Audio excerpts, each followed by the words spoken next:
Yeah, exclamation mark map. Oh, yeah. Like, let's bring that to the attention of people. Hey, when you guys finish your campaign, this question comes up from time to time. What do I do when I finish the campaign? Well, you can do whatever, but here's what I recommend. I recommend you to go around and get your altars of Lilith. Okay, go get these. There's about 160 of them, and they give you about 2 attributes per altar. There are some that give you max obols, but for the most part, this is a huge power spike. It just takes time. You got to do it. So this is a map that or a website that I've been using since like back in New World. It's an interactive map. It tells you a bunch in the maps of the video games that you're playing. Okay, so in here you can hide all. When you get to it, it's going to show like this. It's a mess. Hide it all. I like to check the waypoint and the altar of Lilith. So you can see that there's 160 right there. Now you can create a free account, and I recommend you to do so because it's free and it takes 2 seconds. Now all of these locations are the altar of Liliths, and I would suggest to start systematic, start at the top and just serpentine all the way down. Right click as you hit them, right click them, it'll go to a faded position and you just keep doing it. And it's really easy to track it. You do 1 world tour of it and you're good to go. This is going to be a huge power spike. That's step 1. That's what I would recommend you to do. Step 2, get to tier 3 on every single renown. And when you're doing the altar of Lilith, that's going to contribute to this overall goal. So double dipping. Get to level 3, and the reason is you get 2 skill points and a potion capacity. That is fucking huge in the beginning. You do that, you compound that over 5, that's a lot, okay? So you do that. Strongholds, really easy to do. You get 100 off of them, very valuable. So once you've done that, now you have the baseline of that power spike. And then at that point, it's kind of world's your oyster. What do you want to do? I do recommend 2 things when you first start out. I would recommend hitting Hell Tides. Hell Tides start at World Tier 3. You can also access them at World Tier 4. But Hell Tides happen every so often. I think like every other hour they'll spawn. They have really valuable resources in here and you can get some really nice gear. The way that they work is you go around, you kill a bunch of, you get a resource, you'll see it on your screen, and you'll find these dungeons and they'll be marked on the actual area with little white dots. You can go there and you can target a certain piece of gear. So like let's say amulets, weaponry, armor, etc. You just go through there, you can go ahead and grab those. Now, there is a chest that is not marked on these maps, and it's called the Chest of Mystery. Now, in Discord, !Discord, you can go ahead and take a look at an entire list of that. There's a website master list for that all. You go through there. Those aren't marked on the map, but they give you the best return in those chests. So people tend to try to target those. If you come across them, they'll be unmarked on the map, but they will show up as you get closer to them. Okay, so that's the Hell Tide. Every so often there's this, which is called a Legion. I highly recommend for you guys to do Legion. Normally a lot of people are there, so you'll have help, even if you're going as a solo, and you'll clear it out. It happens, I'm not sure how frequent, but they will be shown on the map just like that, little icon with the timer. So it'll give you enough heads up to kind of go in there and do what you need to do. I think it's a 10-minute timer. And so yeah, that's where I would target the Hell Tides and the Legions. And aside from that, it's really kind of whatever else you want to do. Target your capstone when you feel strong enough. Target the secondary dungeons. If you need those codex of powers, you'll notice the little, there'll be, I've done most of mine. This is one that I haven't done. So there's the bar. You see the bar right there, or it'll show an orange dot. If I've never ran that side dungeon, just indicating it depending on your character.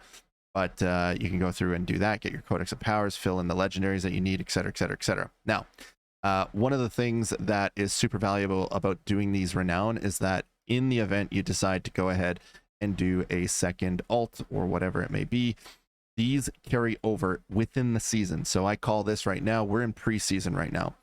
Preseason, anything that I make right now, the secondary characters are going to get the bonus of secondary skill points and the potion capacity. So you see this entire bar. I've done this on another character. This is my 3rd character, so I get the bonus from this. So there is advantage to doing it all the way to level 5 with 1 character, because then you unlock Paragon points. Paragon points unlock at 50, and then that will allow you to access additional Paragon points, which is, again, very, very helpful when you get into the Paragon board. You can blast out, what, 10 points or no, 20 points right out of the rip. So those are kind of what I recommend you to do.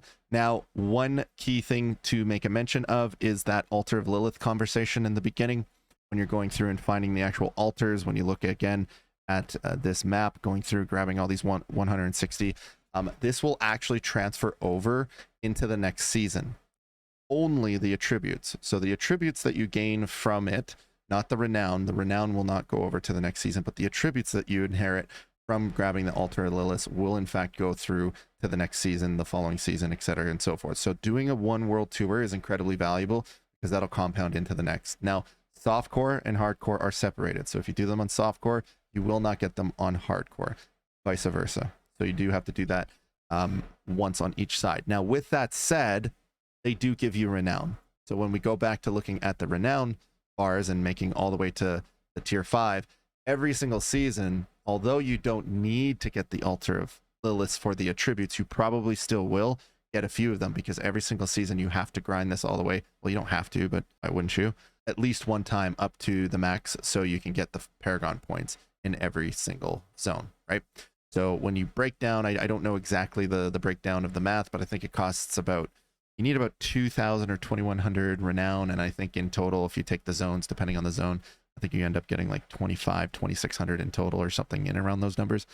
But either way, you probably will have to get a couple of Altar of Liliths. They only give you 10, but even if you were to finish up all the waypoints, stronghold, side quests, area discovered, and side dungeons, I think you might need a couple of Liliths if the math is correct, or maybe right in and around there. So whatever the easiest way is, I try to avoid side quests like the plague, so I much prefer getting waypoints, strongholds, area discovered, side dungeons, and maybe just when I'm chilling there and, you know, watching something on the side, I can just do a route with the Altar of Lilith and get something. It's easy, it's mindless, but it adds a lot of value. So as a new character moving on up, when you finish the campaign, this is what I recommend for you guys to do each and every season. Also, another thing that you can focus on too, when you do get access to them and you finish the campaign, is the Tree of Whispers. So I forgot to mention, when you're doing the Hell Tides and that Legion, another decent one to do is the Tree of Whisper. You basically go around all these fancy little markers on your screen.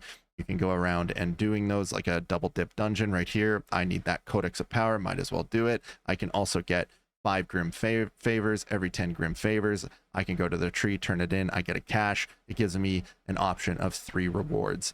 So maybe if I need a helmet, maybe it gives me a helmet cash and I can target an upgrade in that slot. That's kind of the breakdown of it. The last thing I'll mention is if you don't like all the clutter on your map, you can press the filter key for keyboards and mouse. That is the F key. And right here on the left, you can go ahead and change that all up depending on what you like to see.